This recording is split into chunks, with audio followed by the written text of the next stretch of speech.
Next on Worcester News tonight, hundreds gather as a vigil is held for 3 students killed in the tragic crash in West Brookfield. Plus, new faces on Worcester City Council, a recap of election night results.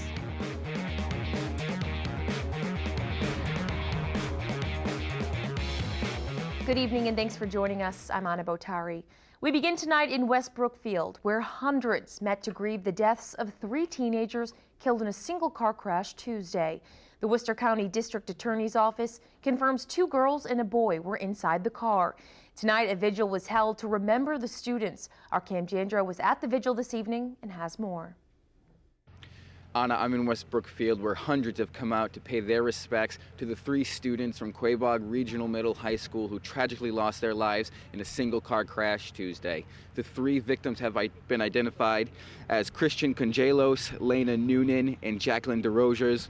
All 3 are being remembered, and tonight we heard from Christian's soccer coach. He's pure energy. He was the heart of the team, pure emotion. Even at practice, every ball that was shot at him, he tried to save. He was the heart of the team. He was pure emotion, and the kids loved him and fed off him, and he's going to be sorely missed. He was great. He put a smile on everybody's face. Now, the crash happened yesterday around 3:30 in the afternoon. It happened on Douglas Road, which is just a few miles away from the high school.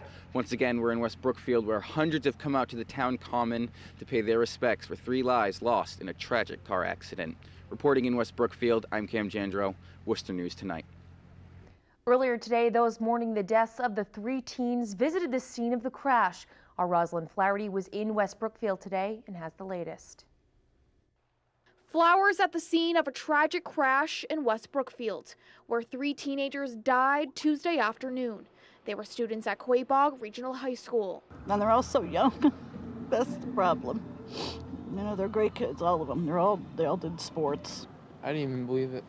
The Worcester District Attorney's Office says 2 girls and a boy were inside the car when it left Douglas Road, rolled over and hit this tree. The markings still visible Wednesday. When I saw the names, I still didn't believe it.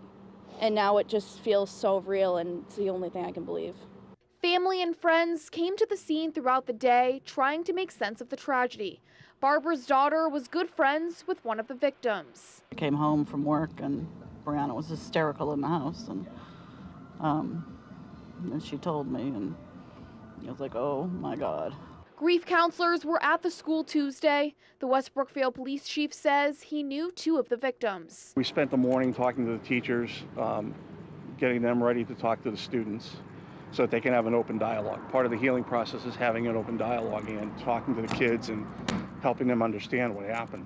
All 3 teens are being described as great kids, and the school says the support has helped them grieve. It's going to be a difficult week, but we will get through this together. Rosalind Flaherty, Worcester News Tonight. A Massachusetts state trooper is suing his department's top commanders, alleging he was ordered to change the details of a police report. According to the complaint, Trooper Ryan Skivior responded to a crash last month on I-190 in Worcester. Allie Bebo, the driver of the car, who's the daughter of a district court judge, allegedly showed symptoms of being under the influence. The complaint says Bebo claimed she was a heroin addict. Skivior says Bebo made multiple statements offering sexual favors in return for leniency. Bebo also said she had obtained drugs in exchange for sexual acts. Skivior had put the statements in his original report, but he says he was ordered to remove some of them. The document says Trooper Skivior received a written reprimand indicating he was being disciplined for the negative and derogatory statements included in his report. According to the complaint, the order to edit the report came down from Secretary of Public Safety Daniel Bennett through Colonel Richard McKeon and Lieutenant Colonel Daniel Ristine.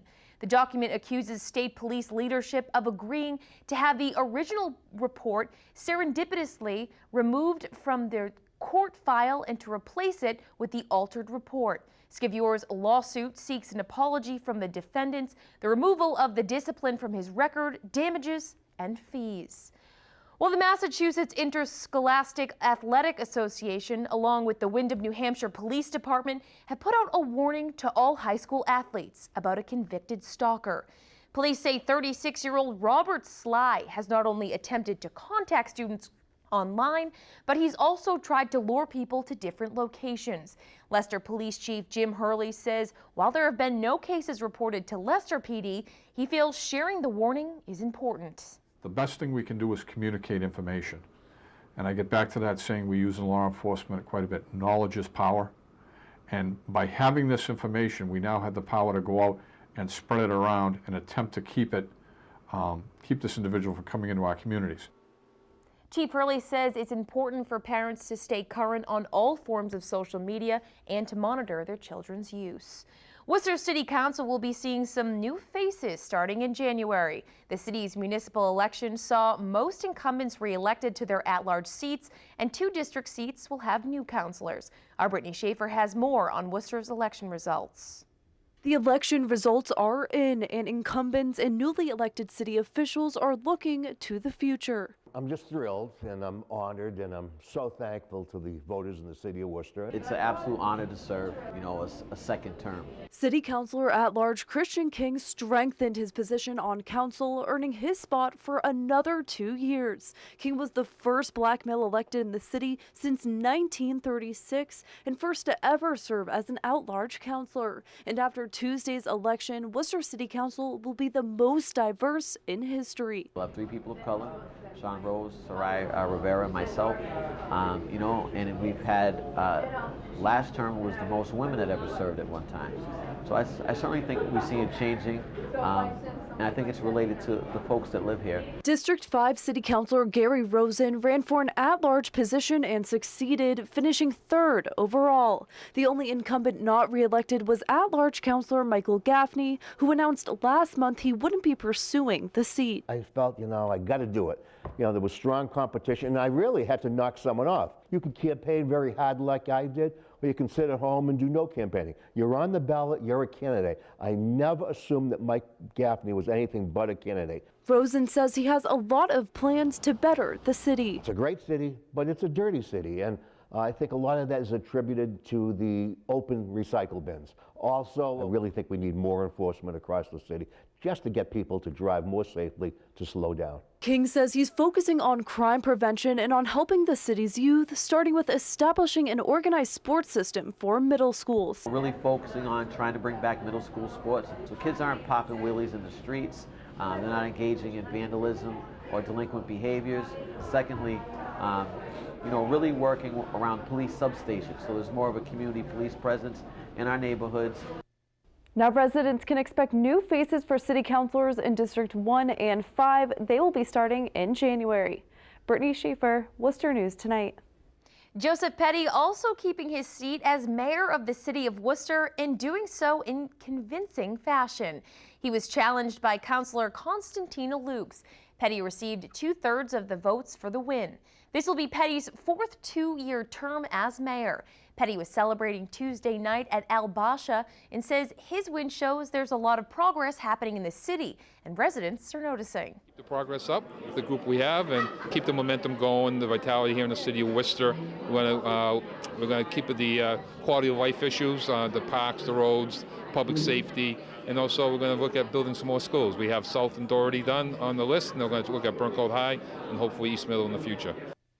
Petty is a veteran of city elections dating back to the 1990s and says he ran a similar campaign this year to last in regards of getting out and speaking with voters.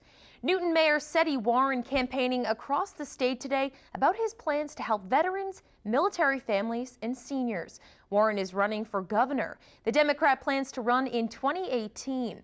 Warren says currently the governor is able to appoint a Secretary of Veteran Affairs and Secretary of Elder Affairs, but they do not function as full cabinet members who report directly to the governor.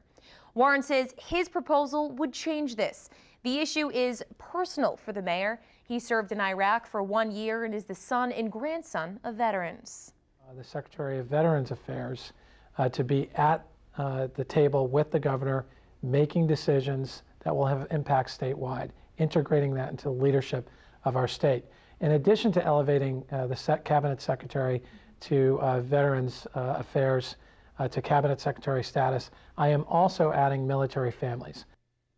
Well, switching gears, Worcester State University students are raising money for local pantries in a unique way. The school's Empty Bowl Lunch fundraiser provides bottomless bowls of soup to students and staff who buy raffle tickets. Organizers say 100% of the proceeds will go to pantries across Worcester County, including Chandler Magnet Elementary School, Food Pantry, and St. John's Food Program. The fundraiser is part of Worcester State's Urban Action Institute. I think it really gives back to the community. I think it gives back to people in need in a time where it's really hard for some families to get through this time of year, and I think it just helps them to know that there is help out there, and you know, they're not alone, and that people are out there that are willing to help them. Food for today's event was provided by Worcester State's food service provider Chartwells and Panera Bread. All raffle items were donated.